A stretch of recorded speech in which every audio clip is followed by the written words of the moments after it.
In this video, I'm going to go over 3 stocks that I traded today, and that is Palantir, BNGO, and Lucid. First up, Palantir. I'm going to give you some price targets for Tuesday. We ended the day at 25.05, up 2.75%. The day's low, 23.82. The day's high, 25.53. We are at the middle of the trend. To the north side takes us to roughly 25.80 for resistance and a potential take profit area, 26.16, 26.50, and to the south side, 24.38, another support area and potential buy-in position in this spot here, 24.04, and 23.68. Now looking left, note the bounce down at support, support, support, support, support, and then the sell-off when we're down here. This line is resistance, the resistance here, here, here, and then another level of resistance, resistance, resistance, resistance, resistance, resistance, and then we just kind of fell through here, and then resistance, and now we're back at the middle of the trend. And from down here, this is support.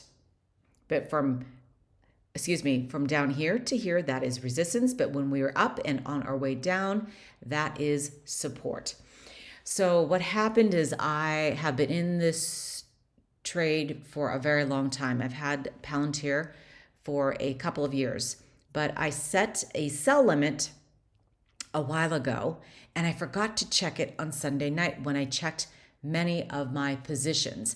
So what I did is, at the time, I set it out at 2 standard deviations. Well, you have to track that if you want to make sure that you're adjusting your limits with the chart. If it's going up and you want to roll the dice and try to squeeze out some more, then you need to adjust. And I did not do that, so I got a notification that I hit my limit and it sold out. But it did hit 2 standard deviations at 25 here, 53. But when I had the order in the night before, as I mentioned Sunday, 2 standard deviations was at 25.35. So I lost out on that. But overall, I'm still up. I think I bought this one, just a small little trade at 23.02. So let me mark that. Whoops. 23.02. Let me just take that here. I like to mark my buys in pink so I know. So 23.02 is right here. And I'm keeping all my positions, that I bought at a much lower price. I just wanted to get rid of this one because at 23 that was expensive. So if it goes down more, I will definitely pick up more shares. But I made a return of 10%. And so I can't complain about that. But I could have eked out a little bit more. And then, of course, what happens? Hits resistance, falls back down. And the next one I want to go over is Lucid.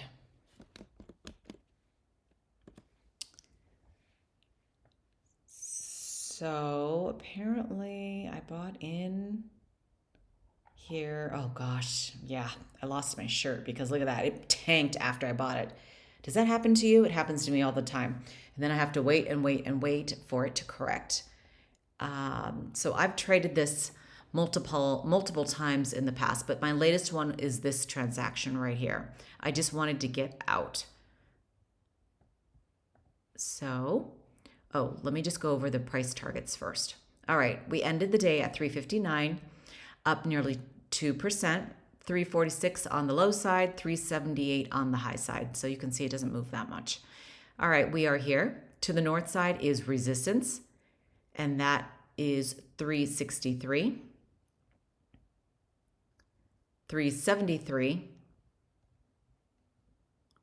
378, and now at 4 standard deviations, 383. To the south side, 353,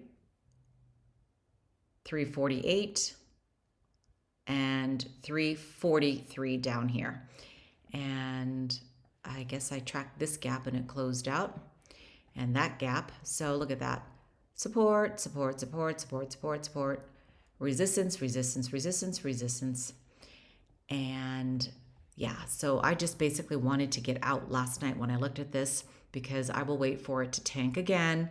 And obviously I never paid attention when I was up here and then we went all the way down here for a dip buy. So you do better if you can check your accounts and then change your buy-in orders or your sell limits or your stop losses. So I will not be a buyer again until we get down to here, and especially down here if we get down here. All right. And oh, what is the percentage? Hardly anything. I mean, this was a throwaway trade just to get me even. So I'm up 3.99. Is that right? Let me just make sure. So I sold out at 376 and I bought in at 362. So up 3.87%, beats banking with Chase Bank in a regular account all day long. And I have a story to tell you later about Chase. Oh, it makes me so upset. But whatever you do, check your credit journey, and I'll tell you a story later. BNGO is my next one. All right. Let me give you some price targets. 130, okay, is where we ended. Up 5.69%. The day's low, 123. The day's high, 134. All right, so we are right here at the middle of the trend. Resistance takes us to 136, 139, and 141 to the south side.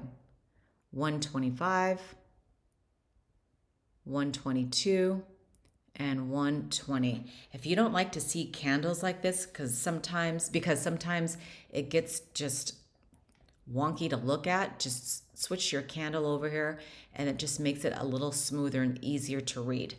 It makes no difference to me other than I like to see the gaps, but with something like this for BNGO, it's so difficult to look at these gaps. It's like I'm not even going to bother to box it out because I will only do that with larger gaps. These are baby gaps here. I did that here. Oh, it touched right there. I should remark that. Sometimes when you expand it, it looks like it touched and it didn't. Sometimes I just give it as a win for the gap. But anyway, so that is your price target. So at -2, which is what I anticipate all day long, 125 and 136. So on Sunday night, I set my limit at, I think, between 2 and 3. Sometimes I'll push it to 4. Depends on if I push it to 4, that means I really don't care about getting rid of it. If it triggers, wonderful. So I normally set it anywhere between 2 and 3. And if I get out, no big deal. I'm ready to release the stock. So I bought it down here at 112. Sure this is correct, 112, and I sold out at 132. So that is a return of 17% from February 1. So I was happy with that. And then I will not be in this trade. No way. So there are some different price points I've bought in and sold out. This thing is risky. So make sure you set a stop loss, and I set a limit to get out because what goes up must come down. This for me is just a fun trade, just a nothing trade, because I invest long-term in my retirement in ETFs and some great quality stocks. So now I just play this for fun, but I have many different ETFs and equities stocks. All right, those are the 3 trades that I got stopped out on with my limits. If there is a stock or ticker you would like me to go over, please let me know. Thanks for watching.